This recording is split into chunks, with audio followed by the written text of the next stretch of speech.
tugdog moment mo at kailan mo ito nadamdam? Best tugdog moment ko kasi. Pag kinakabahan, kasi yun talaga maririnig mo gumagano'n talaga, di ba? Hindi ka mapakali, hindi. Pero seryoso,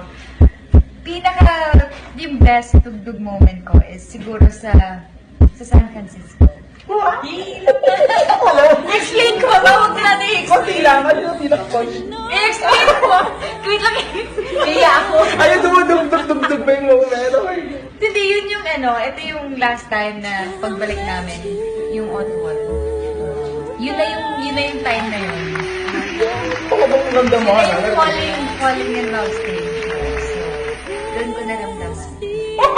Ay, hindi ka lang mapapay ako yung dahil. Thank you, Inaramdaman ko yun daw. Thank you na. Mag-aambos pa kami. Thank you. Ayan, on the set na siya. At maraming salamat, Nats. At meron pa